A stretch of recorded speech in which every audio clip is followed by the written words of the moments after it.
चलें जी, तो अब से क्या सीन है। अब से हम लोगों ने अपना रिएक्ट को स्टार्ट कर दिया है कि रिएक्ट क्या चीज़ है। इसके बारे में मैंने लास्ट क्लास में बहुत डिटेल में बताया था, इसकी पूरी हिस्ट्री बताई थी मैंने कि क्या क्या सीन हुआ था इसके साथ, किस तरह से इसको बताया बनाया गया था और क्यों इसको बनाया गया था। ठीक है, और इस टाइम पर कौन कौन लोग जो है वो इसको यूज़ कर रहे हैं और इसको ऑन जो है वो कौन कर रहा है, कौन कर रहा है इसको ऑन।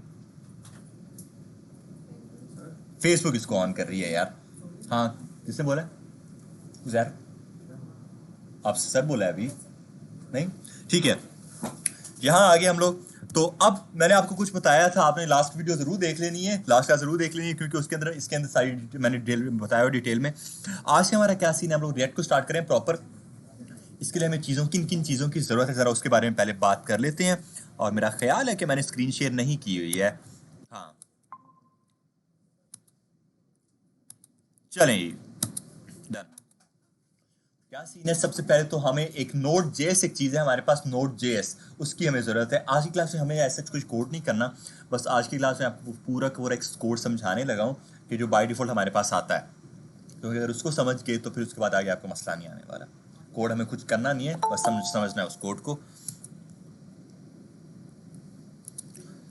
तो हम लोग अगर हमें रिएक्ट को यूज़ करना है ना, हमें सबसे पहले एक चीज़ इंस्टॉल करनी है और वो है हमारे पास हमारा नोड जेएस। नोड जेएस क्या चीज़ है हमारे पास? वो हमारे पास है एक जावा स्क्रिप्ट का रन टाइम, जिससे हम लोग क्या काम कर सकते हैं, अपना बैकएंड का सर्वर बना सकते हैं। और सर्वर क्या चीज़ है? जिसके ऊपर एक रिक्वेस्ट आती है, उसका रिस्पॉन्स आता है, उसका वो रिस्पॉन्स देता है हमें आके। ठीक है, तो नोड जिसको इंस्टॉल करने के लिए क्या चीज़ है, कैश लॉक मेरा ऑन था। आप लिखोगे node.js.org और एंटर करेंगे इस चीज़ को, आप इसकी ऑफिशियल डॉक्यूमेंटेशन में पहुंच जाएंगे। यहाँ पे आके सबके लिए ये प्रेफर करूंगा मैं कि आप लोग इस LTS वाले के ऊपर क्लिक करो, जो कि लॉन्ग टर्म सपोर्ट होती है। ये मेरी क्या चीज़ है, इसको आप जब डाउनलोड करोगे तो ये आपकी हर वर्जन के साथ चलेगी, आप लोग जो भी वर्जन को यूज़ करोगे। ठीक है, जबकि जो लेटेस्ट फीचर है वो उसमें कुछ लेटेस्ट फीचर्स आ जाते हैं जो कि पिछली वर्जन में काम नहीं करते। तो इसलिए आप लोग क्या काम करना, आप लोग LTS को यूज़ करना, मैं LTS को ही यूज़ कर रहा हूँ। तो जो वर्जन मैं यूज़ कर रहा हूँ वो आप यूज़ करोगे तो फीचर भी सेम होंगे हमारे फिर। ठीक है, इस पर क्लिक करोगे तो आपका सिंपल डाउनलोड हो जाएगा। आई थिंक 79 MB का होगा ये, इसको डाउनलोड कर लेना। तो जब आप लोग जो इसको डाउनलोड कर लोगे उसके बाद आप लोगों का क्या सीन है, आप लोगों ने आना है यहाँ पर, और मेरे पास ये जहाँ पर भी पड़ा होगा वहाँ पर पहुंचूंगा। मैं आपको इसका इंस्टॉलेशन प्रोसेस बता देता हूँ। नोड जेएस ये पड़ा हुआ है हमारे पास, हमारा नोड जेएस आपके पास इस तरह की एक फाइल आ रही होगी, उस टाइम पे एंटर करना है आपने इस चीज़ को। और मेरे पास जो है ये पहले से इंस्टॉल है, तो मुझे वो कहेगा कि यार आप या तो आप इसको चेंज करना चाहते हो या फिर आप इसको रिमूव करना चाहते हो, क्या करना चाहते हो। मैं आपको दिखा देता हूँ। आपने नेक्स्ट करना है इस चीज़ को, ये चेक करें कि आपने पहले से इसको इंस्टॉल किया है, आप इसको चेंज करना चाहते हो तो रिपेयर करना चाहते हो या फिर रिमूव करना चाहते हो। ठीक है, मेरे पास ये ऑप्शन आ रहा है, मैं इसको फिलहाल के लिए कैंसिल ही कर दूंगा। लेकिन आपके लिए क्या सीन है, are you sure you want to? ठीक है, हाँ जी, यस, मैं इसको कैंसिल ही कर रहा हूँ, फिनिश कर रहा हूँ। आप लोगों के लिए क्या सीन है, आप लोगों ने सिंपल नेक्स्ट नेक्स्ट करते जाना है और कुछ आपका काम ही नहीं है। नेक्स्ट नेक्स्ट करके फिनिश करेंगे, आपका पूरा नोट जैसे इंस्टॉल हो जाएगा। बाय डिफॉल्ट जो भी उसने चेक किया होगा ना, आपने वही चेक करते रहना है, कोई एक भी चेंजिंग नहीं करनी है।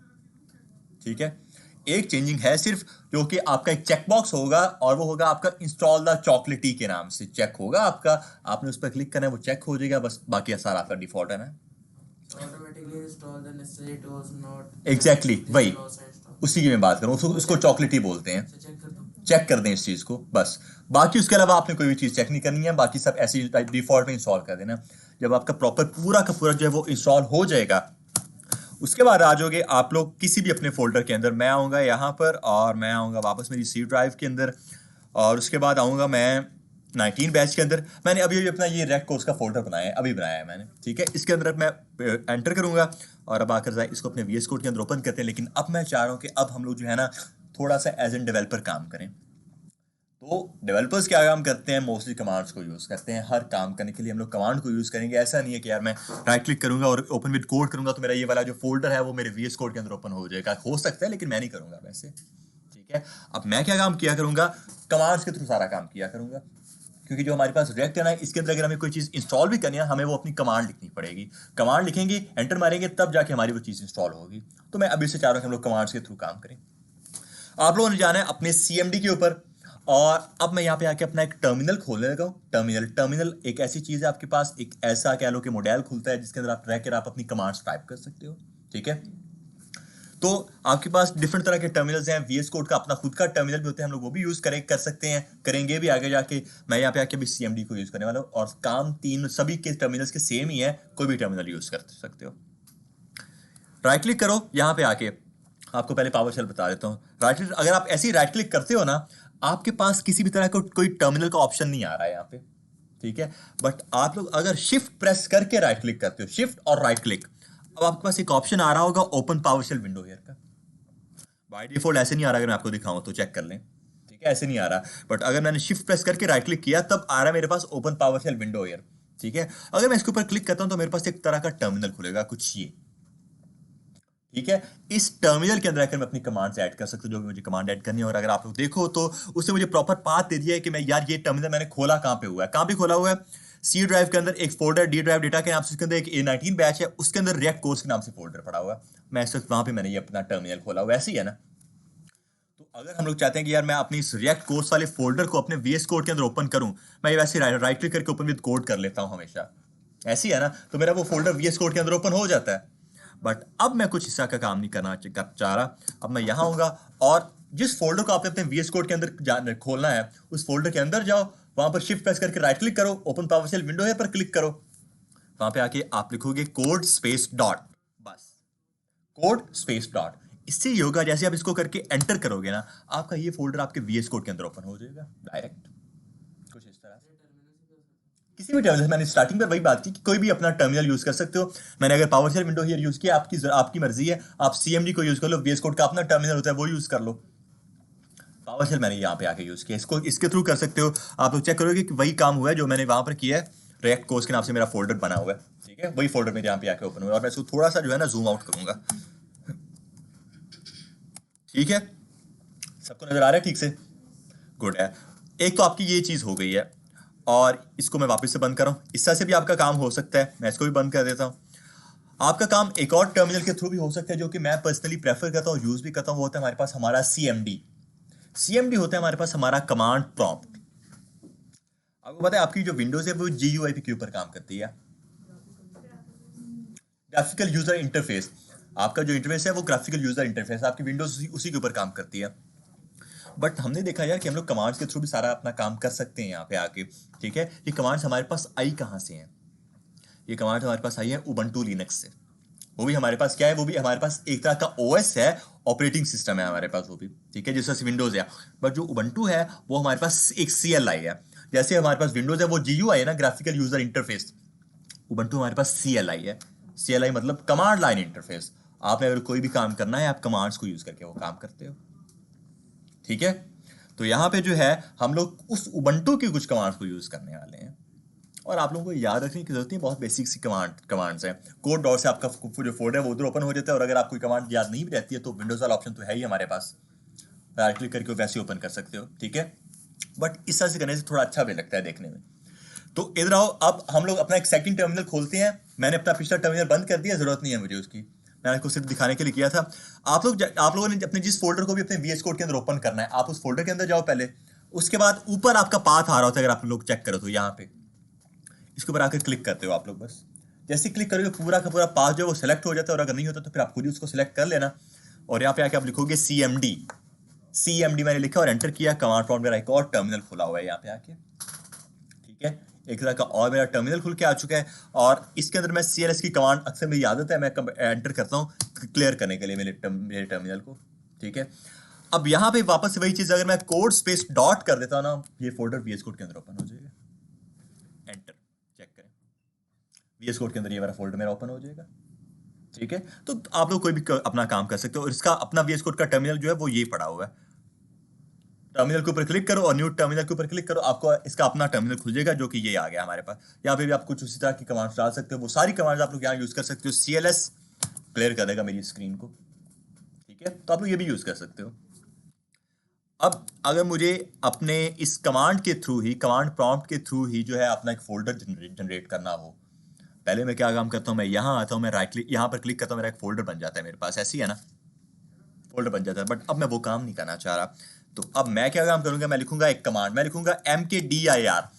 mkdir का मतलब होता है मेक डायरेक्टरी, ठीक है, मेक डायरेक्टरी। मेनली हम लोग फोल्डर्स को डायरेक्टरी बोलते हैं यहाँ प्रोग्रामिंग में, फोल्डर नहीं बोलते उस चीज़ को। तो हमने बोला मेक डायरेक्टली, एक डायरेक्टरी बनाओ आप, और कौन सी डायरेक्टरी में उसका इनर इनर कर देता हूँ, वैसे इनर मैंने उसका नाम रख दिया, स्पेस करके आगे अपना नाम दे दो, एंटर करोगे अगर आप लोग तो एक फोल्डर तो बन गया है इनर के नाम से, ठीक है। और अगर आप लोगों को अपनी कोई भी एक फाइल बनानी है ना यहाँ पे आके, तो हम लोग फाइल के लिए क्या करते थे, इस पर क्लिक कर देते थे, इस लिंक के ऊपर, ऐसी है ना। यहाँ पे आके आप लोग अपनी फाइल बना सकते हो टच करके, टच लिखो और आगे अपनी फाइल का नाम, मैं लिखता हूँ मेरी index.js की एक फाइल बना दो यार, टच index.js और एंटर करो, ये एक index.js की फाइल बन जाएगी हमारे पास यहाँ पे, ठीक है। तो ये हमारे पास कुछ इस तरह के काम है जो कि हमें करने आने चाहिए, अच्छे लगते हैं इस तरह के काम करना भी। डेवलपर्स मोस्टली अपनी GUI को यूज़ करते नहीं, और अगर आप किसी की कंपनी में जाते हो ना, वो आपको पहले बोलते हैं कि आप उबंटू पर शिफ्ट हो जाओ, आप विंडोज़ यूज़ ही ना करो, क्योंकि विंडोज़ जो है ना, अपडेट्स में इसका इतना मसला है, हमारे कोड को जो है ना पूरा क्रैश कर सकती है विंडोज सारी। तो इसलिए अक्सर कंपनीज कहती हैं कि आप उबंटू यूज़ करेंगे, हमारा उबंटू या मैक को यूज़ करेंगे। आप लोग यूज़ किया कभी किसी ने? तो आप लोग कुछ उसी तरह की कमांड्स जिससे मैं आपको यहाँ पे आके बता रहा हूँ, ठीक है। तो यहाँ पे आ गया मैं, और मैंने क्या काम किया, ये सारा काम कर दिया। CLS करेंगे इस चीज़ को, और इन चीज़ों को रिमूव भी किया जा सकता है। RM की कमांड होती है, खैर RM करके, आप RM करके स्पेस करके आगे अपनी फाइल का नाम लिखोगे, वो फाइल रिमूव हो जाएगी आपकी, ठीक है। चलें जी, तो अब सीन कुछ ये, सबसे पहले तो जब हमारा Node.js इंस्टॉल हो गया, वापस अपने टॉपिक के ऊपर आते हैं, Node.js जब हमारा इंस्टॉल हो चुका है, उसके बाद अगर मैं लिखता हूँ मेरा नोड, किसी भी टर्मिनल में बात कर रहा हूँ, किसी भी टर्मिनल में, अपना VS कोड का टर्मिनल खोल सकते हो, PowerShell खोल सकते हो, या फिर CMD खोल सकते हो, कोई भी टर्मिनल खोलो, वहां पर जाके आप लिखो अपना नोड, सिर्फ नोड, और एंटर करो। अगर आपके पास कुछ इस तरह का मैसेज आ जाता है, वेलकम टू Node.js, और आगे आपकी वर्जन वो बता रहा है 16.17.1, जो कि मेरी इस टाइम पर करंट वर्जन है। अगर आपका ये मैसेज आता है, मतलब आपका Node.js ठीक से इंस्टॉल हो चुका है, ठीक है।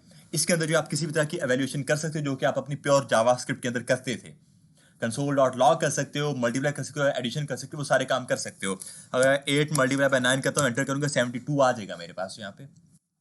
अगर मैं console.log कर देता हूँ यहाँ पे आके, और इसके अंदर आकर मैं हेलो लिख देता हूँ, मैंने उसको थोड़ा सा गलत कर दिया, स्ट्रिंग करनी थी मुझे यहाँ पे आके, अगर मैं हेलो कर देता हूँ और वापस इसको बंद करते हैं, एंटर करें, तो हेलो भी आ जाएगा हमारे पास यहाँ पे। तो हमारी प्योर जेस के सारे रूल्स यहाँ पर अप्लाई होते हैं, डन है। इसको वापस से, और अगर आपने अपने इससे बाहर निकले इस वक्त, अगर आप लोग देखो तो मैं Node.js के अंदर हूँ इस टाइम पे, ठीक है। मैंने जब नोड लिखकर एंटर किया था, तो मैं Node.js के अंदर एंटर हो गया था, वरना बाय डिफॉल्ट मैं कहाँ पर था, मेरे इस रिएक्ट कोर्स वाले फोल्डर के अंदर था। तो अगर मैं वापस वहीं पर जाना चाह रहा हूँ, नोड से बाहर निकलना चाह रहा हूँ, तो हमारे पास एक कमांड होती है एग्जिट के नाम से, एग्जिट करो और एंटर मार दो, dot exit, sorry dot exit करेंगे हम लोग, डॉट एग्जिट करेंगे और एंटर करेंगे, आप बाहर निकल आओगे उस चीज से, ठीक है। तो आपका नोड जैसे, इससे हमें ये पता चलेगा कि हमारा नोड जैसे वो सक्सेसफुली इंस्टॉल हो चुका है यहाँ पे आके, अगर आपका ये काम कर गया तो। अगर नहीं काम किया तो मतलब आपका नोड जैसे इंस्टॉल नहीं है, बस आपको ये मैसेज मिलना चाहिए, वेलकम टू Node.js, डन है। वापस CLS की कमांड एंटर ऐड करते हैं, और बस सारी हमारी स्क्रीन क्लियर हो जाएगी। अब सीन कुछ ये है यार, हमारे पास यहाँ पे आके अब तक हम लोग जो अपना काम करते थे अपने HTML CSS के अंदर, HTML CSS के अंदर हमें ये होता था कि हम लोग अपनी HTML की फाइल बनाते थे, CSS की फाइल बनाते थे, और JS की फाइल बना लेते थे, इस तरह के सारे काम करते थे। अब यहाँ पर क्या होता है, हमारे पास React के अंदर हमें ये React खुद ही पूरा का पूरा फोल्डर स्ट्रक्चर बना कर देता है कि यार आपके पास कौन से फोल्डर्स होने चाहिए, कौन से आपके पास फाइल्स होनी चाहिए, वो सारे काम वो खुद करके देता है। ऑब्वियसली हम लोग उनके अंदर कुछ और एडिशन कर सकते हैं अपनी नई फोल्डर्स की, नई फाइल्स की, बट बाय डिफॉल्ट वो एक बेसिक स्ट्रक्चर हमें दे देता है बना के, ठीक है। तो वो उसके लिए अगर हमें वो चीज़ चाहिए, तो हम लोग क्या कर सकते हैं, उसकी डॉक्यूमेंटेशन में जाएंगे, reactjs.org की डॉक्यूमेंटेशन ऑफिशियल जो है, आ जाओ, मैं लिखूंगा reactjs.org, ठीक है। आज JavaScript library for building user interfaces UI जो होता है हमारे पास, ये फ्रंट एंड की लाइब्रेरी है, जावास्क्रिप्ट की लाइब्रेरी है, इसे हम लोग अपना फ्रंट एंड बनाते हैं, बैक एंड के इसके साथ कोई लिंक ही नहीं है। Node.js जो है वो हमारा बैक एंड का काम करता है, उससे हमारा सर्वर बनता है बैक एंड का, बट हमें उस चीज़ को पहले इंस्टॉल करने की जरूरत है यहाँ पर आके, क्योंकि अगर हमें रिएक्ट को बनाना है ना, तभी हमें उसकी ना नोड पे के पैकेज मैनेजर्स की जरूरत है, इसलिए पहले हमारे पास Node.js इंस्टॉल्ड होना चाहिए, उसके बाद ये काम करेगा, ठीक है। reactjs.org की वेबसाइट के ऊपर जाओ, आप लोग पहुंचोगे कुछ इस एप्लीकेशन के ऊपर, और अगर आप लोग देखो तो ये एप्लीकेशन जो है ना, वो भी मेरी सिंगल पेज एप्लीकेशन है, और सिंगल पेज एप्लीकेशन के ऊपर लास्ट क्लास में बहुत डिटेल में बात की हुई है मैंने। अगर क्लिक करूँ ट्यूटोरियल के ऊपर, मेरा पेज रिलोड नहीं हो रहा है यहाँ पे आके, ठीक है। कम्युनिटी या ब्लॉग, मेरा पेज रिलोड नहीं हो रहा, फास्ट है मेरी एप्लीकेशन यहाँ पे आके, ठीक है। ये हमारी सिंगल पेज एप्लीकेशन होती हैं। तो इन्होंने ये अपनी जो रैक की डॉक्यूमेंटेशन है वो भी उन्होंने सिंगल पेज एप्लीकेशन ही बनाई है, रैक के अंदर ही बनाई हुई है उन्होंने। अब आज जरा इधर आप लोग डॉक्स के ऊपर ही आप वापस आओ। हाँ, जैसे बाय डिफॉल्ट आया था, वरना अगर आप लोगों को ये नहीं मिलता आप लोग यहाँ पे आ सकते हो react.org। यहाँ पे आपके पास एक बटन आ रहा होगा गेट स्टार्टेड का, क्लिक करो इसके ऊपर, आकर आप लोग यहाँ पे पहुंच जाओगे। अब नीचे स्क्रॉल करना है आप लोगों ने, थोड़ा नीचे स्क्रॉल करते जाओ तो ये चीज़ आ रही है अब हमारे पास। इन्होंने नीचे वो कमांड दी होगी जिस कमांड के थ्रू हमारी बनेगी। अच्छा, वो नीचे नहीं है, इन्होंने खैर डॉक्यूमेंटेशन दी हुई है, आप लोग इसको पढ़ सकते हो। मैं डायरेक्ट जा रहा हूँ create a new react tab के ऊपर। साइड पे एक बटन आपका पहले ही बना होगा create a new react tab, click करो इसके ऊपर। आकर आप लोग इस पेज के ऊपर पहुंचोगे, वापस से पेज मेरा पेज जो है वो रिलोड नहीं हुआ। ठीक है, नीचे आ जाओ, नीचे आओ। यहाँ पे आपके पास एक कमांड पड़ी हुई है npx create react टैब और my app। और मैंने इसको ऐसी पढ़ के दिखा दिया आप लोगों को npx create react टैब, लेकिन ऐसे इसको पढ़ते नहीं है। npx create hyphen react hyphen app आएगा, क्योंकि हाइफन को हम लोग यहाँ पे इग्नोर कर नहीं सकते। अगर कर दिया तो एरर आ जाएगा। ठीक है, हाइफन को भी इग्नोर नहीं करना। तो ये जो कमांड है ना हमारे पास यहाँ पे आके, इस कमांड के थ्रू अगर हमने बस अपनी इस कमांड को ऐड कर दिया तो इस कमांड के थ्रू हमारा पूरा एक स्ट्रक्चर है। कोई मेरा ख्याल है 799 फोल्डर होते हैं, वो खुद ही बना के दे देता है हमें। 799 फोल्डर तकरीबन होते हैं इसके। और इसलिए इसके लिए आपका इंटरनेट होना तो मस्त है। ठीक है, इस कमांड को पकड़ते हैं, कंट्रोल सी करते हैं इस कमांड को आके, और मैं अभी समझाऊंगा कि ये कमांड है क्या। अपने किसी भी टर्मिनल के अंदर जाकर पेस्ट कर सकते हो इस कमांड को। मैं यहाँ पर भी कर सकता हूँ, मैंने जो मेरा CMD है, वरना मैं मेरा VS कोड का अपना खुद का टर्मिनल भी ओपन कर सकता हूँ। यहाँ पे आओ, न्यू टर्मिनल के ऊपर क्लिक करो, टर्मिनल के ऊपर न्यू टर्मिनल, और यहाँ पे आके इसको बंद कर दो। यहाँ पे आके आप उसको पेस्ट कर दो अपनी कमांड को। ठीक है, राइट क्लिक करोगे वो खुद ही पेस्ट हो जाएगी, क्योंकि यहाँ पे आपका कंट्रोल V काम नहीं करता टर्मिनल में के अंदर। अगर आप ऐसी कंट्रोल C कंट्रोल V इधर करोगे तो काम नहीं करेगा, आपका कंट्रोल शिफ्ट V काम करेगा। अगर आपने किसी टर्मिनल में आकर पेस्ट करना है कंट्रोल शिफ्ट V, वरना माउस से राइट क्लिक करोगे तो वो खुद ही पेस्ट हो जाएगा। मैंने राइट क्लिक किया और वो पेस्ट हो गया यहाँ पे आके, डन है। एंटर करो, इंटरनेट हुआ तो फिर भी ये 3 से 4 मिनट ले जाता है, और अगर इंटरनेट नहीं हुआ तो फिर तो ले ही जाता है। ठीक है, तो इसलिए क्या है, ये हमें थोड़ा सा हमारा टाइम ले जाएगा। This might take a couple of minutes, क्योंकि इसने कोई, मैंने आपको बताया ना, कोई 800 तकरीबन फोल्डर्स इसने जनरेट करने हैं, 800 फोल्डर्स। ठीक है, वो इसको जनरेट हम लोग करने देते हैं। जब ये सारे बन जाएंगे, ये देखो माई ऐप के नाम से एक फोल्डर बन के आ गया मेरे पास यहाँ पे आके। ठीक है, अब जरा मैं उस कमांड को आपको बताऊंगा कि ये कमांड जो है, ये कमांड काम क्या कर रही है। npx create react टैब और my app। अब ये जो my app है ना, अगर आप लोग देखो तो ये my app मेरे इस फोल्डर का नाम बन चुका है, my app। ये जो my app है ना, मेनली ये हमारे उस ऐप जो हम लोग अपनी एप्लीकेशन बनाना चाह रहे हैं उसका नाम है। ऑब्वियसली यहाँ पे my app की जगह आपका अपना नाम हो सकता है, क्योंकि ये आपकी एप्लीकेशन का मेनली नाम होने वाला है जो आपका फोल्डर जनरेट होगा। ठीक है, तो उन्होंने my app लिखा है, हम लोग अपना कोई नाम लिख सकते हैं, लाइक कोई हमारा प्रोजेक्ट, तो उस प्रोजेक्ट का नाम लिख दो, या कुछ भी इस तरह का काम कर सकते हो। my app तो ऑप्शनल है हमारे पास यहाँ पे। ठीक है, हाँ, ये चीज़ ऑप्शनल नहीं है हमारे पास। npx create react टैब, अब npx के ऊपर मैं पहले बात करूंगा। मैंने आप लोगों को स्टार्टिंग में एक Node.js इंस्टॉल करवाया है अभी। Node.js एक नोड है हमारे पास, एक जावास्क्रिप्ट का रन टाइम। npx क्या है, नोड पैकेज इसको बोलते हैं। ठीक है, तो इस चीज़ के लिए अगर हमें ये कमांड यूज़ करनी है तो नोड होना चाहिए पहले, तो उसके बाद ही नोड के पैकेज यूज़ हो सकते हैं ना हमारे पास यहाँ पे। तो नोड इसीलिए पहले होना चाहिए। अब जब हमने नोड को कर लिया, बाकी उसका सारा काम बैकएंड में, बस उसका इतना सा काम था यहाँ पे आके हमारे पास। ठीक है, npx create react टैब। अब npx क्या चीज़ है, npx से हम लोग क्या काम करते हैं, अपनी एक रिएक्ट की जो है ना पूरी एप्लीकेशन जनरेट कर रहे होते हैं। x का क्या मतलब है, extensible. x means extensible, node package extensible होता है ये। इससे ये होता है कि आपकी जो एप्लीकेशन है वो आपके सिस्टम के अंदर बाय डिफॉल्ट ऐड नहीं होती, वो सिर्फ प्रोडक्शन टाइम पर ऐड हो जाती है आपके पास। ठीक है, आप इसको npm भी कर सकते हो, npm install react app, npm react app create react app, ये भी आप कर सकते हैं npm। बट उससे ये होता है कि आपके सिस्टम के अंदर वो एक सेपरेट स्पेस कवर कर लेती है फिर, क्योंकि वो ग्लोबली उसको इंस्टॉल कर देती है। तो npx से वो उसको ग्लोबली इंस्टॉल नहीं करती, तो इसलिए हमें इसको ग्लोबली इंस्टॉल नहीं करना है। सही है, npx किया, उसके बाद create react app। ये कमांड क्या है, ये कमांड हमारे लिए है, इस कमांड के थ्रू हमारी एप्लीकेशन बनती है। create react app, ये कमांड डालोगे आपकी एप्लीकेशन बन जाएगी। npx के थ्रू पैकेज आया हमारे पास, क्रिएट रिएक्ट ऐप, इसके थ्रू हमारी वो पूरी एप्लीकेशन बन जाएगी, और माय ऐप वो हमारी एप्लीकेशन का नाम हो जाएगा कि ये होगा आपका। ठीक है, जब ये हमारी प्रॉपर पूरी एप्लीकेशन बन जाती है, उसके बाद अगर मैं मेरे VS कोड के अंदर आता हूँ तो अभी मेरा ये टाइम लेगा। ठीक है, बताया ना, ये 3 से 4 मिनट तो ऐसे ले जाता है। आपकी डिवाइस के ऊपर डिपेंड करता है, आपके इंटरनेट के ऊपर डिपेंड करता है, नेटवर्क के ऊपर। ठीक है, अच्छा हुआ तो फॉरवर्ड हो जाएगा, और अगर ना अच्छा ना हुआ तो फिर वो टाइम लेगा। लाइब्रेरी है। जावा से जो हमारे पास रिएक्ट है वो लाइब्रेरी है, फ्रेमवर्क नहीं है। फ्रेमवर्क हमारे पास बूटस्ट्रैप है, लाइब्रेरी हमारे पास रिएक्ट है। और मैंने आपको लास्ट क्लास में लाइब्रेरी और फ्रेमवर्क के बारे में भी डिफरेंस बताया था कि जो हमारे पास लाइब्रेरी होती है वो एक स्पेसिफिक लैंग्वेज की होती है, जैसे जो रिएक्ट है वो जावास्क्रिप्ट की है, बट जो फ्रेमवर्क है वो आप किसी भी लैंग्वेज के साथ यूज़ कर सकते हो। ठीक है, ये डिफरेंस होता है दोनों में। जैसे एंगुलर काम वो भी ये रिएक्ट वाला ही कर रहा है, बट वो एक तरह का फ्रेमवर्क है, उसको आप किसी भी लैंग्वेज के साथ यूज़ कर सकते हो, बट रिएक्ट के लिए आपको जावास्क्रिप्ट आनी मस्ट है। ठीक है, तो शायद यहाँ पे आके हमारा क्या सीन है, बन गई पूरी एप्लीकेशन हमारी बन गई है। ठीक है, अगर अब आप लोग चेक करोगे ना माई ऐप, इस फोल्डर को मैं खोल के दिखाऊं तो इसके अंदर ये पूरा एक जनरेट हो चुका है, पूरा इसका स्ट्रक्चर सारा। और अगर आप लोग इस फोल्डर को चेक करो, नोड मॉड्यूल्स को क्लिक करो, वो कोई 700-800 फोल्डर जो फोल्डर जो मैंने आपको बता रहा था वो ये उसने जनरेट किए हैं सारे। ठीक है, और ये होना मस्ट है हमारे लिए, ये ज़रूरी है हमारे लिए। अगर मैं आपको दिखा दूं, मेरे वापस पीसी में जाकर ही माई ऐप के अंदर पहुंचो आप लोग, और यहाँ पे अगर मैं नोड वॉल्यूज के अंदर जाऊँ तो फोल्डर 815 फोल्डर्स हैं ये। ठीक है, ये सारे उसने जनरेट किए हैं यहाँ पे हमारे लिए।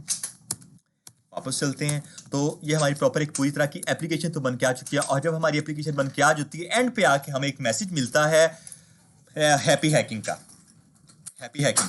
ठीक है, आपको ये मैसेज मिल गया, मतलब आपकी जो एप्लीकेशन है वो सक्सेसफुली बन चुकी है। यहाँ पे डन है। उसे यार मोबाइल रखते हैं यार, क्या कर रहे हैं मोबाइल। ठीक है, लैपटॉप पे ऑन करें अगर करना तो। हैप्पी हैकिंग हम लोगों ने यहाँ पे आके कर लिया। अब यहाँ पे आकर वो क्या कह रहा है, we suggest that you begin by typing cd my app npm start। npm start से क्या होता है, हमारी रिएक्ट की एप्लीकेशन जब वो स्टार्ट हो जाती है, जैसे गो लाइव का बटन था हमारे पास, मैं अगर अपनी HTML की फाइल के अंदर जाकर गो लाइव के ऊपर क्लिक करता था, वो फाइल ओपन होती थी मेरे VS ब्राउजर में जाकर। ठीक है, यहाँ पर मैं अपने टर्मिनल के अंदर आकर npm स्टार्ट अगर लिखता हूँ और एंटर कर देता हूँ ना, वो मेरे ब्राउजर में खुद एप्लीकेशन चल जाएगी। ठीक है, कमांड के थ्रू मैं काम करूंगा। ये भी कमांड आप लोगों को याद रखने की जरूरत नहीं, बहुत इसको यूज़ करने वाले, क्योंकि जब जब हमें अपनी एप्लीकेशन को बनाना है तो उसको स्टार्ट करने के लिए कमांड तो हमें डालनी पड़ेगी। cd my app, अब ये चीज़ इंपॉर्टेंट है। cd का मतलब करंट डायरेक्टरी। करंट डायरेक्टरी क्या चीज़ होती है, हमें जो हमारी जो एप्लीकेशन है वो किस फोल्डर के अंदर इस टाइम पे पड़ी हुई है, माई ऐप। एग्जैक्टली, मैंने माई ऐप का फोल्डर बनाया उस कमांड के थ्रू ही, और उस माई ऐप के अंदर सारा मेरी पूरी की पूरी जो एप्लीकेशन वो बनी पड़ी है। वो कह रहा है कि यार आपको पहले माई ऐप के अंदर जाना पड़ेगा ना। ठीक है, वो कह रहा है cd माई ऐप पहले करो, उसके बाद npm स्टार्ट करो। अगर मैं ऐसे ही npm स्टार्ट की कमांड ऐड कर देता हूँ cd करके, मैं अभी इस माई ऐप के अंदर गया नहीं हूँ, एंटर करो ऐसे ही, एंड एरर आएगा मुझे। यहाँ पे एरर आ गया। वो क्या कह रहा है, अब यहाँ पे ये मैं आप लोगों से जो है ना आपसे एक्सपेक्ट कर रहा हूँ ये कि आप लोगों ने हर एरर को गौर से पढ़ना है कि एरर आ गया है, क्योंकि अगर आपको एरर समझ आ गई ना तो आपको मसला नहीं आने वाला कभी। सिर्फ इस एरर को पढ़ो, नो सच फाइल और डायरेक्टरी ओपन, ये सिर्फ इतना पढ़ो। इसका मतलब क्या हो, नो सच फाइल और डायरेक्टरी। डायरेक्टरी मैंने अभी आपको बताया फोल्डर को कहते हैं, नो सच फाइल और डायरेक्टरी मतलब इसका कोई फाइल या कोई फोल्डर एग्जिस्ट ही नहीं करता है यहाँ पे आके। ठीक है, मैंने उसको बोला कि यार npm स्टार्ट की कमांड डालो और एंटर कर दो। मैंने उसको बोला कि यार मेरी एप्लीकेशन को आप स्टार्ट कर दो। जब मैंने एंटर किया वो बोला कि यार आप किसको स्टार्ट करना चाह रहे हो, हमारे पास ऐसा कोई एप्लीकेशन पड़ी नहीं हुई है। मैंने रिएक्ट कोर्स के अंदर आकर स्टार्ट करने की कोशिश की, अगर आप लोग चेक करो तो ऐसी है ना, मैं हूँ रिएक्ट कोर्स के अंदर, मैंने वहां पे आकर उसको स्टार्ट करने की कोशिश की है। वो कह रहा है कि यार मेरे पास तो कोई रिएक्ट की एप्लीकेशन है ही नहीं, तो मैं किसको स्टार्ट करूँ।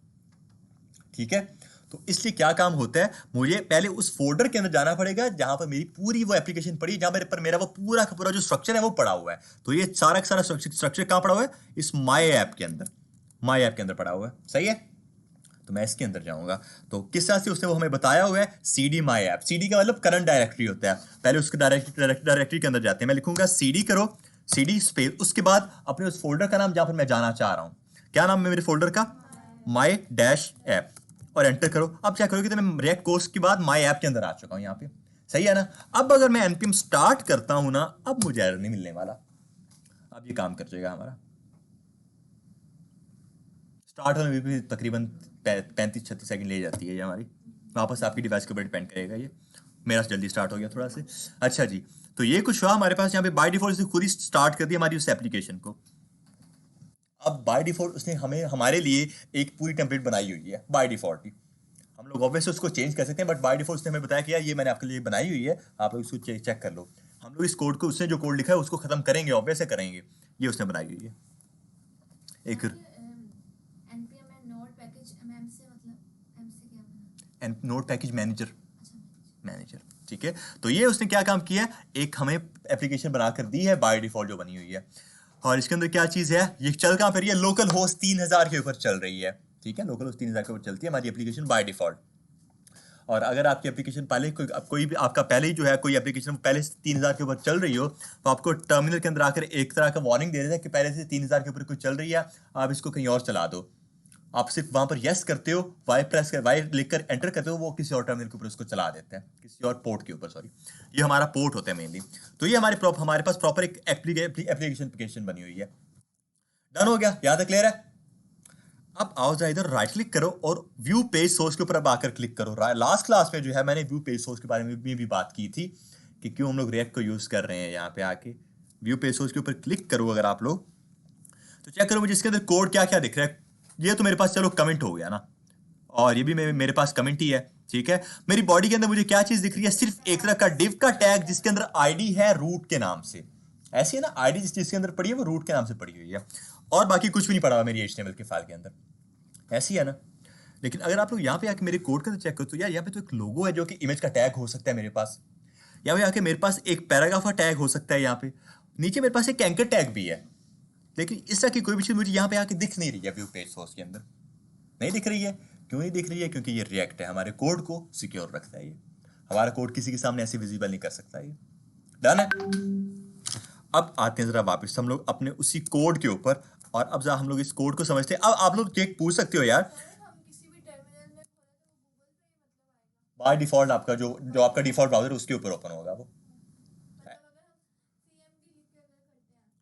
CMD का ब्राउजर के साथ कोई लिंक नहीं है। आपका जो डिफॉल्ट ब्राउजर है, फायरफॉक्स हो सकता है, एज हो सकता है, यही हो सकता है। npm स्टार्ट करोगे तो वो उस डिफॉल्ट ब्राउजर के ऊपर ओपन होगा। ठीक है, और वैसे अगर आपने इसको किसी और ब्राउजर के ऊपर ओपन करना है तो आप सिंपल क्या काम करो, लोकल होस्ट 3000 को किसी दूसरे ब्राउजर के ऊपर लेकर चले जाओ, वहां पर आप इसको पेस्ट कर सकते हो। ठीक है, तो ये एप्लीकेशन उस ब्राउजर में भी ओपन हो जाएगी। अच्छा जी, अब क्या सीन है हमारे पास यहाँ पे आके, आप लोग कह सकते हो यार कि ये फिर व्यू पेज सोर्स जो है इसके अंदर हमें कौन सी फाइल दिख रही है, क्योंकि इसके अंदर हमें कुछ दिख तो रहा है ना, ये एक HTML की फाइल हमें दिख रही है, बट ये वाला कंटेंट जो भी पड़ा वो हमें यहाँ पे तो कुछ नहीं दिख रहा है। यहाँ पे आके तो मैं आपको बताता हूँ अब ये पूरा का पूरा हमारा जो स्ट्रक्चर है उसके बारे में। अब इस स्ट्रक्चर के बारे में हम लोग बात करेंगे। सबसे पहले हम लोग बात करेंगे अपने इस नोड मॉड्यूल्स के बारे में। नोड मॉड्यूल्स क्या चीज़ें हैं हमारे पास, यहाँ पे आके नोड मॉड्यूल्स हमारे पास क्या चीज़ें हैं। नोड मॉड्यूल्स हमारे पास कह लो एक तरह के पैकेजेस होते हैं, पैकेजेस डिपेंडेंसीज के। इनके बगैर आपने जो भी चीज़ें इंस्टॉल करनी है ना, वो इनके बगैर काम नहीं करेंगी। लेट्स सपोज आगे जाके मैं बूटस्ट्रैप इसके अंदर ऐड करना चाह रहा हूँ, तो मुझे बूटस्ट्रैप को इंस्टॉल करना पड़ेगा। लेकिन अगर मैंने मेरे नोड मॉड्यूल्स, मेरे पास मेरा नोड मॉड्यूल्स वाला फोल्डर नहीं है ना, मेरी वो बूटस्ट्रैप ऐड नहीं होगी। यहाँ पे आके मैं आपको करके दिखाता हूँ। अगर मैं मेरे नोड मॉड्यूल्स के फोल्डर को, जिसके अंदर तकरीबन 800 फोल्डर्स पड़े थे, ऐसी है ना, डिलीट कर देता हूँ परमानेंटली। और वैसे डिलीटिंग में भी टाइम लगाएगा क्योंकि 800 फोल्डर्स हैं हमारे ये। ठीक है, थोड़ा सा डिलीटिंग में टाइम लगा सकते हैं। अब अगर मैंने डिलीट कर दिया, आप तो चेक करो कि मुझे मेरे टर्मिनल के अंदर भी एरर मिल जाएगा कि यार आपके पास नोड मॉड्यूल्स तो पड़े नहीं हुए, आप स्टार्ट किस चीज को करना चाह रहे हो यहाँ पे। क्योंकि हमने जो अपना प्रॉपर पूरा का पूरा स्ट्रक्चर बनाया था ना, वो बनाया था उस एक कमांड के थ्रू। उस कमांड के अंदर क्या था, हमने सारी डिपेंडेंसीज को इंस्टॉल किया था, सारे पैकेजेस को इंस्टॉल किया था। और जब मैंने वो पैकेजेस ही डिलीट कर दिए नोड मॉड्यूल से, तो क्या स्टार्ट करेगा वो। ब्राउजर में आओ अगर आप लोग, तो ये वहां पे मुझे इस तरह के सारे एरर्स दिखने वाले हैं कि इतने ज्यादा एरर आ गए हैं। ठीक है, अब यहाँ पे आपको वो कंसोल को ओपन करने की जरूरत नहीं है, राइट क्लिक करके इंस्पेक्ट करके कंसोल को ओपन करने की जरूरत नहीं है। डायरेक्ट आपके ब्राउजर में आपको एरर दिखेगा कि नहीं, प्रॉब्लम्स हैं यहाँ पे हमारे पास। ठीक है, तो नोड मॉड्यूल्स मैंने डिलीट कर दिए जब यहाँ से आके, तो यार अब क्या कर सकते हैं हम लोग, ये तो मसला बन गया हमारे लिए। तो क्या मैं करूँ, क्या वापस जब पूरी कमांड डालूँ, npx create react app my app, वो सारी कमांड दोबारा से मैं डालूंगा क्या यहाँ पे आके? ऐसा नहीं होता। जो हमारे पास नोड मॉड्यूल्स है ना, आप भले उनको जितनी मर्जी बार डिलीट कर दो, आप उनको वापस लेकर आ सकते हो सिर्फ एक कमांड के थ्रू, npm इंस्टॉल की कमांड ऐड करो। आप उन सभी जो भी आपके पास पैकेजेस पहले से इंस्टॉल थे, वो जो 800 फोल्डर्स बने हुए थे, वो सारे वापस आ जाएंगे। जैसे कि मैं आता हूँ यहाँ पे और मैं अपने इस टर्मिनल को बंद कर सकता हूँ यहाँ पे आके, या फिर अपना एक नया टर्मिनल भी ओपन कर सकता हूँ, मेरी मर्जी है ये। मैं यहाँ आता हूँ, क्लिक करता हूँ यहाँ पे आके, और मैं यहाँ पे आके अपना एक नया टर्मिनल ओपन कर लिया। मैंने क्लिक किया, मैंने प्लस के ऊपर, बस मैं न्यू टर्मिनल आ गया। कहाँ पे हूँ मैं? रिएक्ट कोर्स के अंदर। क्या मुझे इसके अंदर पैकेजेस को इंस्टॉल करना? रिएक्ट कोर्स के अंदर, माई ऐप के अंदर मुझे करना। एग्जैक्टली, क्योंकि माई ऐप के अंदर मेरा सारा स्ट्रक्चर पड़ा हुआ है। मैं पहले उस CLS की कमांड ऐड करूँगा क्योंकि क्लियर करना है मुझे मेरी स्क्रीन को। ठीक है, मैं करूँगा CD करके माई माई डैश ऐप करो, इस चीज़ को एंटर करो, पहुंच गया माई ऐप के अंदर, फिर CLS कर लिया मैंने। उसके बाद अब यहाँ पे आके अगर मैं npm इंस्टॉल करता हूँ ना, तो आप लोग चेक करोगे मेरे नोड मॉड्यूल्स अब बन के आएंगे मेरे पास यहाँ पे, ठीक है। एंड और ये पहले से ही बन गया मेरे पास यहाँ पे, क्या ये अभी डिलीट हो रहे हैं, अच्छा खत्म हो गए, सारे खत्म हो गए हैं, चेक कर लें, ठीक है, सारे खत्म हो गए हैं। इसको भी मैं डिलीट कर देता हूँ, खत्म हो गया वो भी। अब आओ npm इंस्टॉल और एंटर करो, वापस से 1-2 मिनट तो ले ही जाएगा इंस्टॉल करने में, इंटरनेट होगा तब इंस्टॉल होंगे ये भी, ठीक है। इसके अगर आप लोगों को ये नोट ना, इसको ट्रैक को यूज करें ना, आपको कोई भी चीज इंस्टॉल करनी है, आपके पास इंटरनेट होना तो मस्ट होगा फिर वहां पे जाके। ये देखो उसने नोड मॉड्यूल्स बना दिए, यहाँ पे फोल्डर बन गया हमारा। अब उसके अंदर वो 800 फोल्डर्स वापस लेकर आ रहा है, जो भी फोल्डर्स हैं हमारे पास यहाँ पे। अब यार ये इंपॉर्टेंट चीज है कि यार उसको कैसे पता चलेगा कि मुझे कौन से 800 फोल्डर्स लेकर आने हैं, मुझे कौन कौन से पैकेजेस को इंस्टॉल करना है, क्योंकि आप लोग कह सकते हो कि मैंने कहीं स्पेसिफाई नहीं किया हुआ उसको कि यार मुझे ये फोल्डर्स चाहिए यहाँ पे आके। उसको कैसे पता चलेगा कि यार मुझे कौन से फोल्डर चाहिए, क्या वो ऐसे ही गूगल पर जाएगा और सारे फोल्डर्स 800 फोल्डर्स लेकर आ जाएगा? उसको स्पेसिफाई किया जाता है हमारे इस कोड के थ्रू ही। एक फाइल होती है package.json के नाम से, इस पर अगर आप लोग क्लिक करते हो ना, इसके अंदर हमारे पास वो सारी की सारी डिपेंडेंसीज पड़ी होती हैं। और मैं जो आपको ये कोड समझा रहा हूँ ना, इसको आपको रटने की जरूरत नहीं है, आपको पता होना चाहिए कि आपका कोड बस काम किस तरह से कर रहा है, ठीक है। इसको ऐसे रटने की जरूरत है कि अच्छा वो मैंने क्या बात की थी, वो वहां पर क्या बात की थी, मैंने ये याद रखने की जरूरत नहीं है, ठीक है। बस समझो इस कोड को, ये काम क्या कर रहा है हमारे पास यहाँ पे। हमें इस चीज का पता चला कि नोड मॉड्यूल्स जो हैं उसके थ्रू हम लोग अपने पैकेजेस को इंस्टॉल करते हैं। नोड मॉड्यूल्स के अंदर हमारे पास जो 800 पैकेजेस हैं, मतलब हम लोग 800 पैकेजेस को यूज कर सकते हैं यहाँ पे आके, ठीक है, बाय डिफॉल्ट जो के हैं। अब ये सारे मेरे पास आ चुके हैं, ठीक है। मैं उसको वापस से CLS करूंगा, और अब अगर मैं इसको खत्म करूँ ना, तो आप लोग चेक करोगे, अगर मैं बस एक बार Ctrl+S करूँ इस चीज को, तो वापस compiling imported as React was not in React, वो कुछ मुझे इस तरह का एक एरर दे रहा है। वापस मैं इसको Ctrl+S करूं, मैं अपने टर्मिनल को दोबारा से स्टार्ट कर लूंगा, बस रीस्टार्ट करना पड़ेगा हमें अपने टर्मिनल को। तो आप अपने टर्मिनल को शट डाउन किस तरह से करते हो, मैं ये नहीं कहूँगा कि आप अपने टर्मिनल को जो है बंद कर दो, क्योंकि टर्मिनल को बंद करने का मतलब होता है किस पर क्लिक कर दो टर्मिनल बंद हो जाएगा। मैं वो नहीं कर रहा हूँ, मैं कर रहा हूँ अपने जो मेरा सर्वर चल रहा है ना, ये मेरा सर्वर चल रहा है, फ्रंट एंड का सर्वर समझ सकते हो इस चीज़ को। मेरा जो फ्रंट एंड का सर्वर चल रहा है, मुझे इसको शट डाउन करना है, रीस्टार्ट करना है मुझे। मैं लिखूंगा कंट्रोल, और आप लोग ऐसे अपने PC को ना शट डाउन कर देना, सर्वर को करना है आप लोगों ने।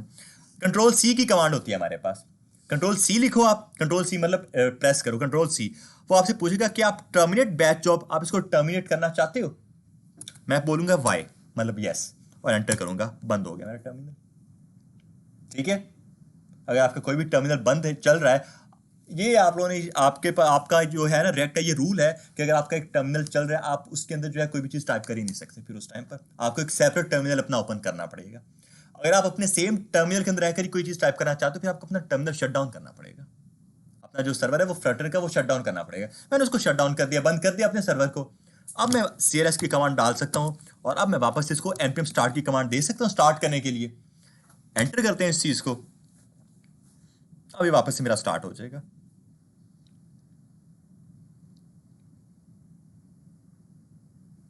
स्टार्टिंग डेवलपमेंट सर्वर, और ये हमारे पास वापस से स्टार्ट हो रही है हमारी एप्लीकेशन।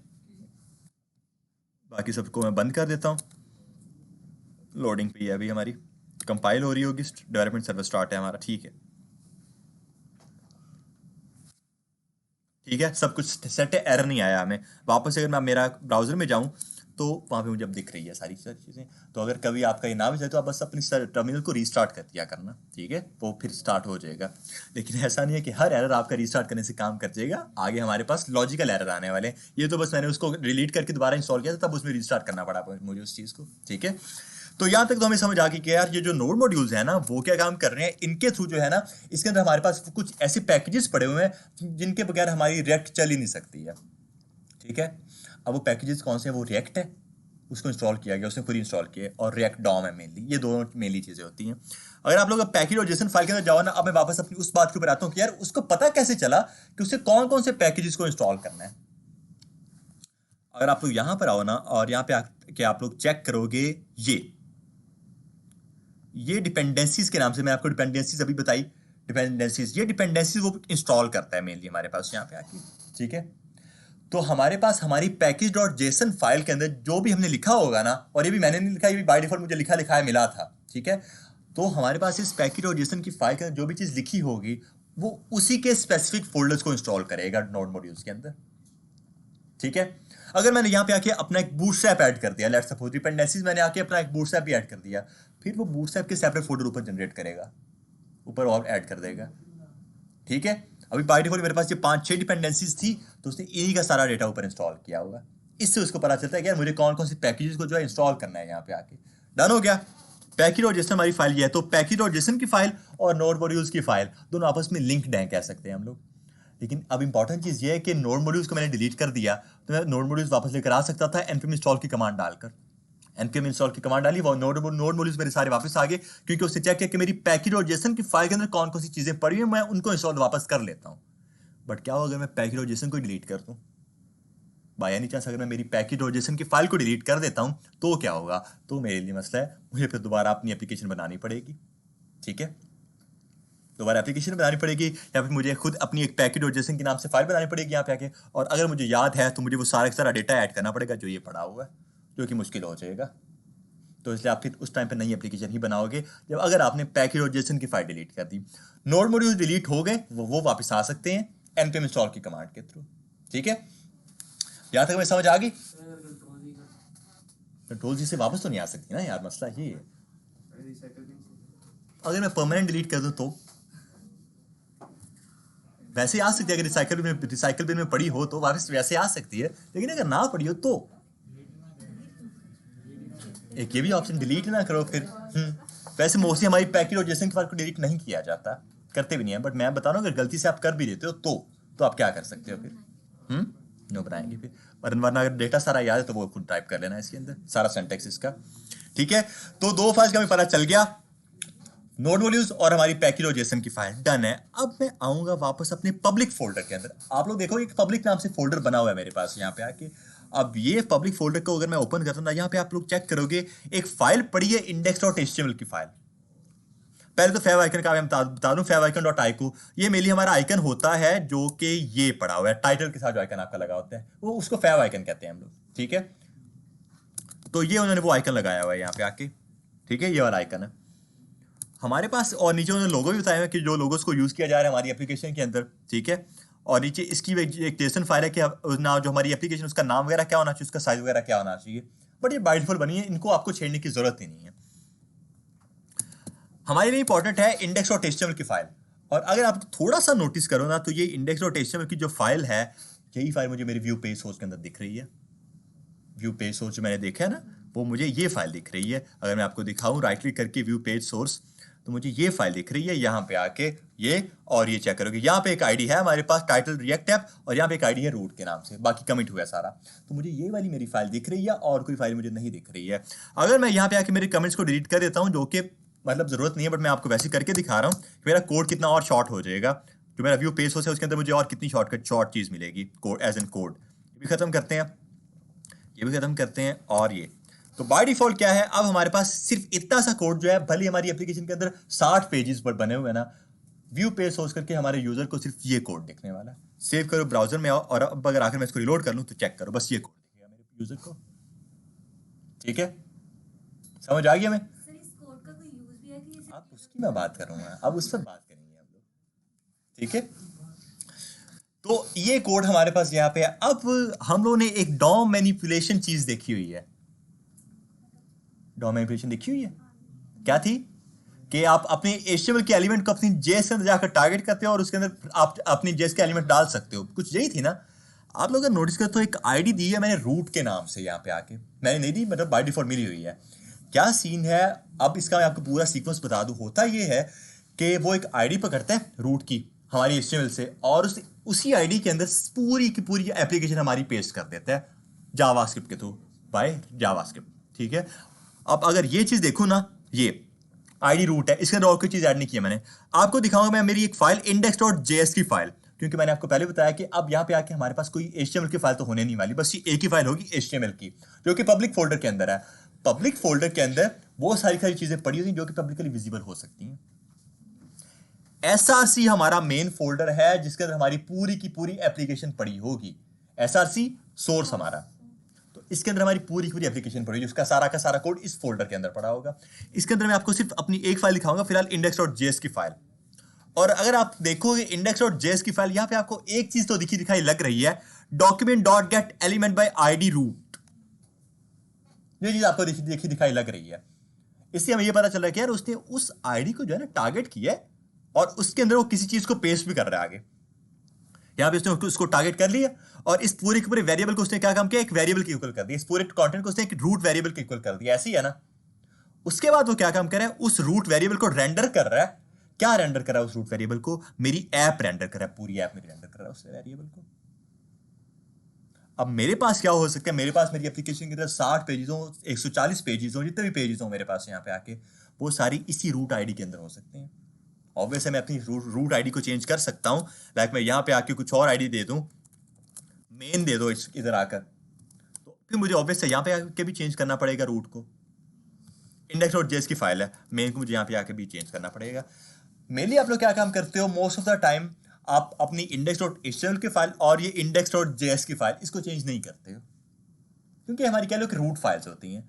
आपकी वो जो पूरी की पूरी एप्लीकेशन बनी होती है आप उसको बना लेते हो पहले, उसके बाद आप उसको जो यहाँ पे आके जो है कॉल करवा देते हो। बस मैंने आपको कॉल करवा दिया भाई यहाँ पे आके, जाना है यहाँ तक? पहले बताओ कोई मसला क्लियर हो गया? ठीक है, जब हमें ये चीज क्लियर हो गया अब जरा हम लोग आगे बात करते हैं।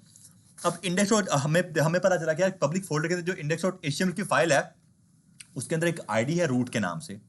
उस आईडी को हमने एक्सेस कर लिया, जब कि अब हमारे पास वो मेन बन चुकी है। उस मेन की आईडी को मैंने एक्सेस कर ली है और उसके अंदर जो मैं मेरी पूरी की पूरी एप्लीकेशन को जो है रेंडर कर रहा हूँ। अब जरा इस कोड को समझते हैं यहाँ पे आके। सबसे पहले अगर आप लोग ऊपर देखोगे ना, ऊपर आपको दिखेगा इंपोर्ट करो रिएक्ट को फ्रॉम कहाँ से, रिएक्ट से। अब ये क्या चीज़ है हमारे पास, ये अक्सर आपसे इंटरव्यू में पूछ लेते हैं कि यार ये इंपोर्ट वाला जो सेंटेक्स है ये कब हमारे पास जो है इंट्रोड्यूस हुआ था, कब हमें इंट्रोड्यूस किया गया था। ये हमारे पास हुआ था इंट्रोड्यूस ES6 के अंदर, ECMAScript जो 6 है हमारे पास उसके अंदर उन्होंने ये इस चीज़ को इंट्रोड्यूस किया था।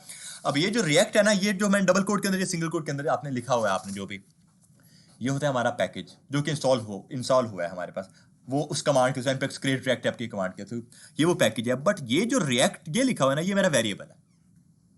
इसका नाम कुछ भी हो सकता है, इसका नाम हारिस हो सकता है, इसका नाम मैं चेंज कर सकता हूं, बट इसका नाम मैं चेंज नहीं कर सकता क्योंकि वो तो मेरे पैकेज का नाम है। यहाँ पे पता है हो क्या रहा है, यहाँ पे कुछ इस तरह का काम हो रहा है। एक वेरिएबल बना हुआ है और उसके इक्वल मैंने कर दिया है किसी कंटेंट को, किसी भी अपने लॉजिक को मैंने उस वेरिएबल के अंदर स्टोर करवा दिया। ठीक है, तो यहाँ पे आके क्या हो रहा है, मैं मेरे उस पूरे के पूरे रिएक्ट पैकेज को स्टोर करवा रहा हूँ मेरे हारिस वेरिएबल के अंदर। यहाँ पे कुछ इस तरह का काम हो रहा है, कह रहा है इंपोर्ट करवाओ रिएक्ट को फ्रॉम कहाँ से, मेरे उस पैकेज रिएक्ट से। बाय डिफॉल्ट से रिएक्ट चल रखा हुआ था, मैंने आपको बस बताने के लिए अपना नाम लिख दिया यहाँ पे, क्योंकि ये हमारे पास वेरिएबल है, इसका नाम कुछ भी हो सकता है। डन है, इसको कंट्रोल जी करके रिएक्ट करते हैं। तो ये वो क्या कह रहा है कि यार मेरे रिएक्ट को इंपोर्ट करवाओ मेरे रिएक्ट पैकेज से। उसके बाद एक और चीज है रिएक्ट डॉम।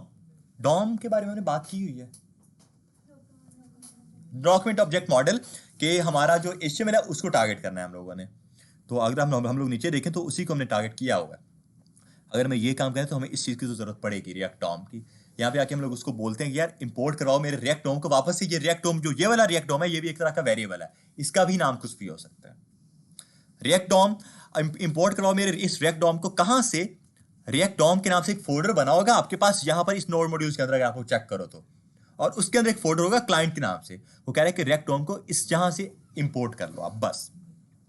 बाकी आप उसने CSS को इंपोर्ट किया जो कि मैं अभी नहीं आप बताऊंगा आपको किस तरह से करनी है। उसके बाद उसने ऐप को इंपोर्ट किया हुआ है, इसको भी छोड़ सकते हो आप लोग, खत्म कर दो इस चीज़ को। मैं बाकी सारी चीज़ों को खत्म ही कर देता हूँ यार, सिंपल सारी चीज़ों को खत्म करो,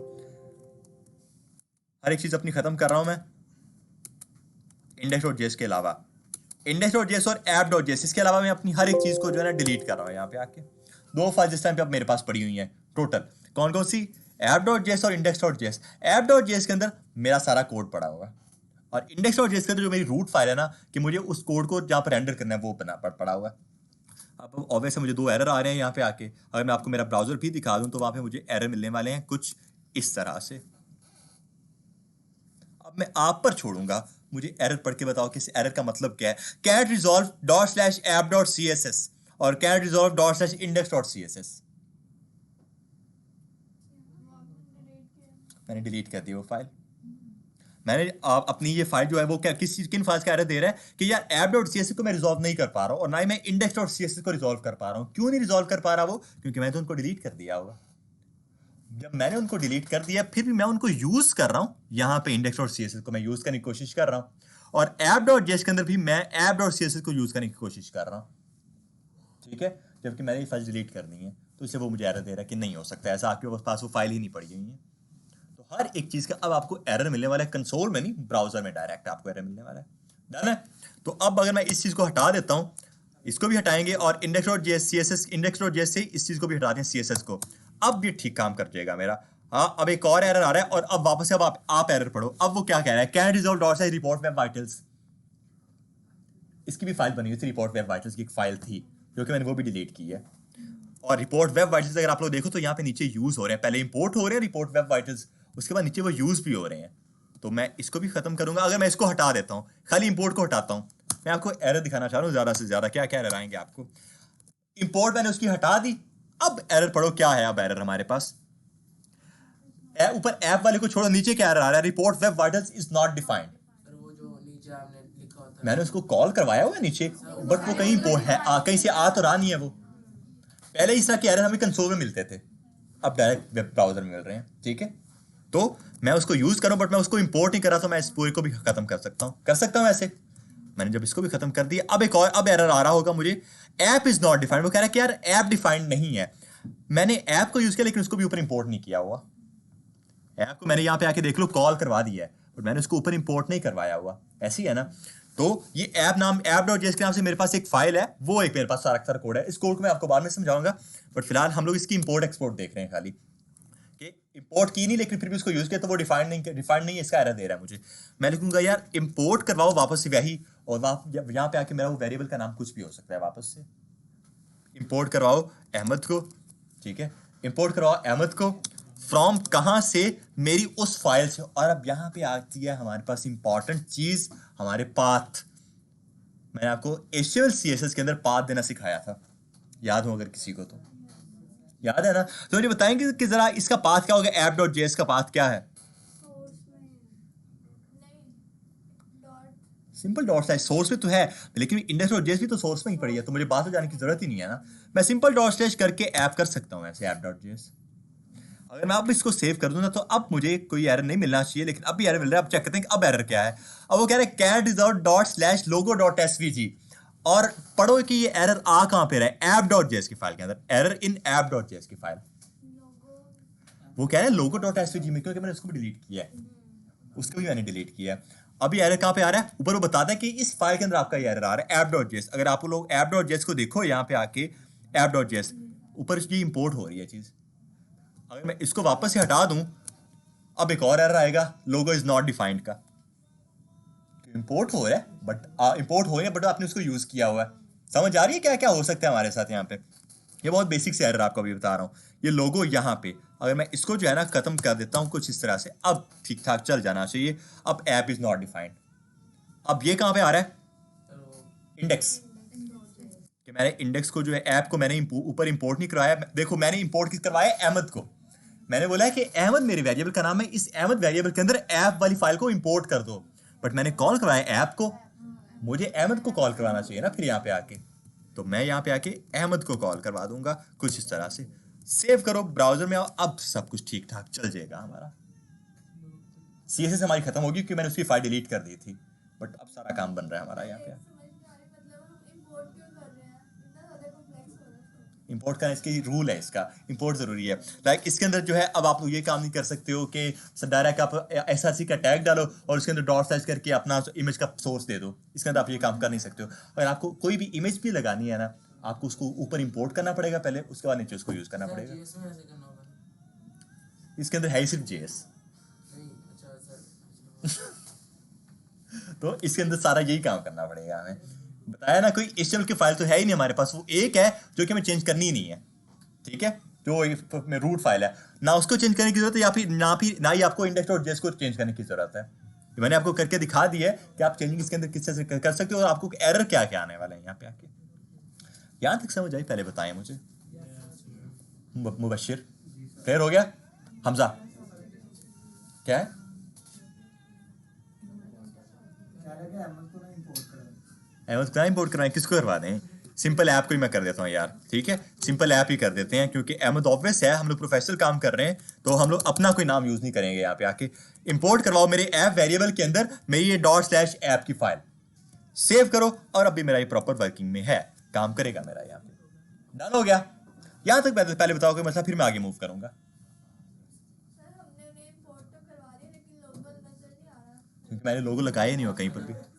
अगर आप लोग चेक करो, मैंने IMG SRC टैग के अंदर एम्प्टी छोड़ा हुआ, ऑल्ट के अंदर मैंने लोगो लिखा हुआ है, तो लोगो वो मुझे दिख रहा है यहाँ पे आके, ठीक है। क्या हुआ यहाँ तक? पहले बताओ सबको क्लियर हो गया? अब बात करते हैं जरा अपने कोड के बारे में कि अब कोड क्या चीज़ है। अब यहाँ पर क्या सीन है हमारे पास, यहाँ पे आके हम लोग यूज करते हैं अपनी JSX को, हम लोग अपनी जावास्क्रिप्ट को यूज नहीं करते। यहाँ पे हमारे पास जो एक्सटेंशन होती है ना फाइल की, वो JSX होती है, JS नहीं होती खाली। अब JSX क्या चीज़ होती है? NPX हमने देखा था, NPX नोड पैकेज एक्सटेंसिबल था वो। अब जो JSX है वो जावास्क्रिप्ट एक्सटेंसिबल है। अब जावास्क्रिप्ट एक्सटेंसिबल का क्या मतलब है? एक्सटेंसिबल कह रहा हूँ, XML, सॉरी, XML है ये जावास्क्रिप्ट। XML का मतलब है extensible markup language. Markup language हमारी कौन सी थी? HTML। इसने उसको और एक्सटेंस कर दिया है जावास्क्रिप्ट के through. JavaScript extensible markup language अब हमारी हो गई है, ठीक है। सारा कोड जावास्क्रिप्ट के अंदर जो .js की फाइल के अंदर होगा, बट मैं उसके अंदर जो है अपनी HTML का कोड ऐड कर सकता हूं। अगर आप लोग चेक करो तो यार यहाँ पे .js की एक्सटेंशन बनी हुई है .js, बट मैं कोड HTML का लिख रहा हूं यहाँ पे।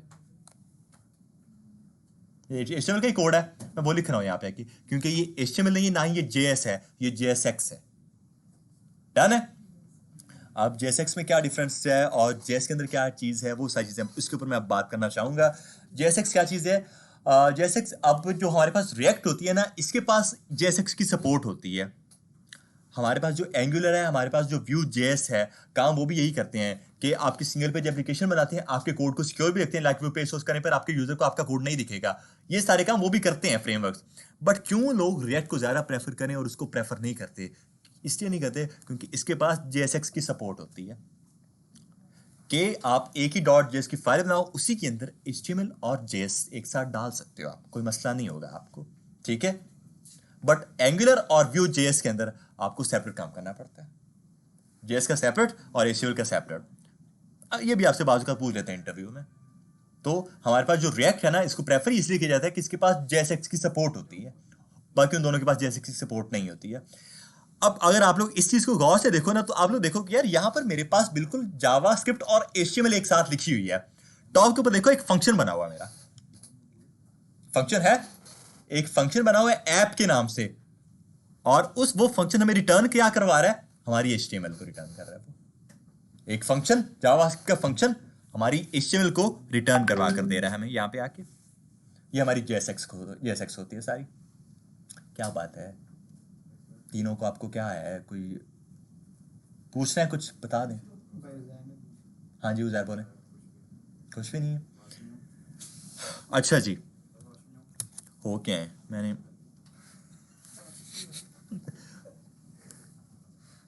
ऐसे ना बोला कि मुझे गलत किस्म की जुगतें याद आती हैं फिर वहाँ पे। अच्छा जी, यहाँ पे हुआ हमारे पास, यहाँ पे कुछ इस तरह की चीज़ हो गई।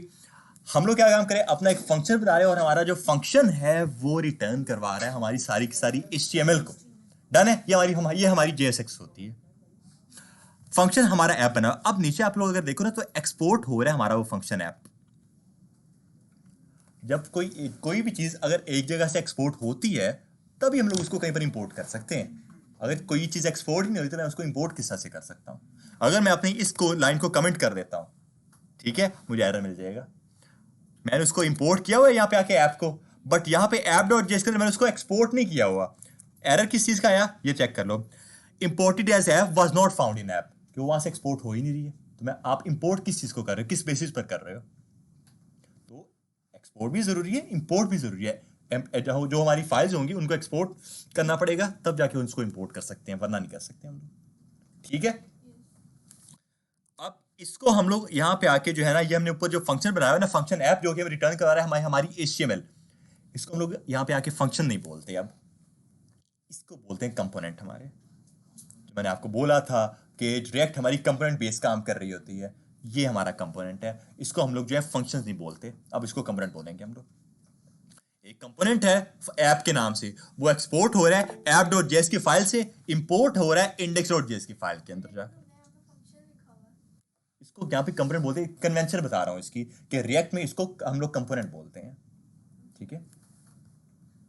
जो चीज एक्सपोर्ट हो रही हो ना यहाँ से आके, वो उसको हम लोग कंपोनेंट बोलते हैं। हम लोग इसके अंदर इनर फंक्शंस बना सकते हैं जावास्क्रिप्ट के, बट ये मेनली कंपोनेंट होगा हमारे पास यहाँ पे, ठीक है। अच्छा जी, ठीक है, तो ये कुछ सीन तो हो गया हमारे पास यहाँ पे आके। बाय डिफॉल्ट मैं अपना कोई भी कोड लिखा नहीं है यहाँ पे आके, मैंने उसी का कोड जो है वो यूज़ किया हुआ है यहाँ पे आके, ऐसी है ना, ठीक है। यहाँ तक तो हमें चीज़ें क्लियर हो चुकी हैं। अब एक थोड़ी सी इंटरेस्टिंग चीज़ ये है कि जब आप अपना टर्मिनल ओपन करते हो ना यहाँ पे आके, आपके पास एक नीचे चीज़ आ रही है लोकल की http://localhost:3000।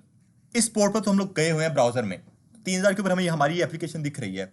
बट अगर आप लोग जो हो सेम नेटवर्क के ऊपर, अगर आपका सेम नेटवर्क है, लेट्स सपोज आपके लैपटॉप के ऊपर भी आप सेम वाईफाई यूज़ कर रहे हो, सेलफोन के ऊपर भी आप सेम वाईफाई को यूज़ कर रहे हो, क्या होगा उस टाइम पे आके अगर आप इस नीचे वाले के ऊपर जाते हो, आपको आपके सेलफोन के ऊपर भी आपकी यही एप्लीकेशन प्रॉपर देखने को मिलेगी।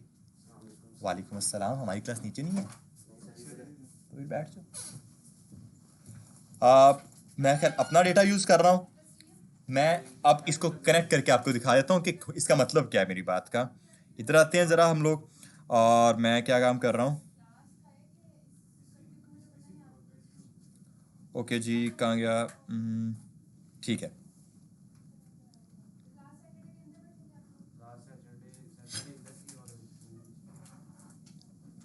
ओके जी, तो मैंने सेम वाईफाई को कनेक्ट किया अपने सेलफोन के ऊपर भी। अब आऊँगा मैं ब्राउज़र में, और अब यहाँ पे आके मैं क्या काम कर रहा हूँ, यहाँ पे आके टॉप के ऊपर जो मेनली आपका जो सर्च बार होता है ना ऊपर टॉप वाला, ठीक है, वहाँ पे आके मैं ये वाला सारा कोड सर्च करूँगा, http:// ये सारी चीज़ें, http:// क्या है आगे, 192.168, और आगे क्या है, .102, 108 है कि 2 है, अच्छा 168 के बाद 2 है, अच्छा ठीक है, 168.8.102, और आगे कॉलन 3000, सही है। http:// अच्छा मैंने यहाँ पे आके कॉलम नहीं लगाया, ये इसने फिर सर्च नहीं करना था इसको प्रॉपर, यहाँ पे भी एक कॉलम लगना था, प्रॉपर है।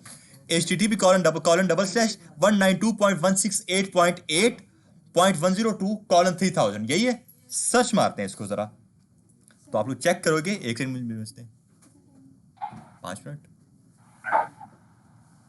जो चीज़ वहाँ पर बनी हुई है वही चीज़ मुझे यहाँ पे आके आप दिख रही है, ठीक है। तो ये बस एक तरह का फीचर है कि आपको फौरन से पता चल सके, आपको अपनी अपनी एप्लीकेशन को डिप्लॉय करने की जरूरत नहीं है, इससे आप डायरेक्ट चेक कर सकते हैं आपके फ़ोन के ऊपर ये किस तरह से दिखेगी। एक तरह का फीचर है ये रिएक्ट का ही, बस कि आपका नेटवर्क सेम होना चाहिए, उसके बाद आप ये नीचे वाले नेटवर्क के ऊपर जाकर चेक कर सकते हो सब चीज़ों को। क्लियर होगी सारी चीज़ें ये। सर ये आप लिंक लेकर कैसे आए? ये मैं लेकर सिर्फ मैंने npm स्टार्ट की कमांड डाली है, और उसके बाद ये खुद ही उसने मेरे कंपाइल कर दिया था। अगर आप, मैं इसको बंद करके दिखाऊं, Ctrl+C की मैंने आपको बताया यस करो, इसको टर्मिनेट करने के लिए एंटर कर दो, ठीक है, और इसको CLS कर देते हैं। अगर मैं दोबारा से npm स्टार्ट करता हूँ ना, एंटर करो, तो मेरे पास वो दोनों चीज़ें आएंगी, जो मेरे ब्राउजर में ओपन होने वाली है और जो मेरे सेलफोन के ऊपर भी ओपन हो सकती है, या किसी भी और डिवाइस के ऊपर। मतलब अब अगर आप में से कोई मेरा वाईफाई यूज़ कर रहा है तो आपको ये मेरी एप्लीकेशन दिख जाएगी, ठीक है। ये रिएक्ट ऐप आ गई, और ये देखो खुद ही उसने दिखाया मुझे दोनों चीज़ें। ओके हो गया, बस ये इसके कुछ बेसिक्स हैं। कोड हमने आज के लिए कुछ नहीं करना था, आज सिर्फ हमने इस कोड को समझना था। अगर वही समझ आ गया बहुत है उतना, बाकी नेक्स्ट क्लास ही देखेंगे हम लोग। कोई भी क्वेश्चन है इसके रेलिवेंट तो आप लोग पूछ सकते हो। इस पूरे स्ट्रक्चर के, पूरा स्ट्रक्चर आपको समझ आ गया? आगे समझ? हाँ, कुछ मैंने आपको फाइल्स का नहीं बताया। .git ignore की फाइल मैंने आपको नहीं बताई। .git ignore की हमारे पास फाइल होती है गिटहब के लिए। आपको पता है यार कि नोड प्रोड्यूस जो है उनका तो 800 फोल्डर्स हैं, उनका साइज कितना होगा? काफी साइज होगा उनका, तो ऐसे ही है ना। तो क्या मैं इस पूरे अपने पूरे स्ट्रक्चर को अपने गिटहब के ऊपर अपलोड करना चाहूंगा 800 फोल्डर्स के साथ? नहीं करना चाहूंगा मैं, क्योंकि मेरा गिटहब जो है वो बहुत ज्यादा जो है ना फंस जाएगा वहां पे जाके। तो फिर इसलिए क्या होता है, .git ignore की एक हमारे पास फाइल होती है, हम लोग खुद बना सकते हैं इसको, इसने बाय डिफॉल्ट हमें बना कर ही दी है, हम लोग खुद भी बना सकते हैं। इस फाइल के अंदर अगर आप लोग कोई भी किसी भी अपनी फाइल का पाथ या नाम दे देते हो ना, वो फाइल गिटहब इग्नोर कर देता है कि वो खुद को वो गिटहब के ऊपर आप उस फाइल को अपलोड फिर नहीं करते हो। यहाँ पे आके जैसे कि नोड मॉड्यूल्स मैंने लिखा हुआ है बाय डिफॉल्ट /node modules, ठीक है। अब इससे होगा ये कि जब मैं इसको अपने गिटहब के ऊपर अपलोड करना चाहूंगा, मेरा ये फोल्डर नोड मॉड्यूल्स वाला फोल्डर अपलोड नहीं होगा, बाकी पूरा जो है वो अपलोड हो जाएगा, ठीक है। गिट इग्नोर, गिटहब इसको इग्नोर कर देता है, ठीक है। ये काम है इस चीज का। इसकी भी ऑब्वियस हमें जरूरत पड़ेगी, क्योंकि यार मैं नहीं चाहूंगा कि मेरे 800 फोल्डर्स, मैं अगर इसको पुश करता हूँ मेरे गिटहब के ऊपर, आप कल को आते हैं और आपको मेरा कोड चाहिए, क्लोन करना है आप लोगों ने मेरा कोड, तो क्या मेरे वो 800 फोल्डर्स भी आप क्लोन करोगे?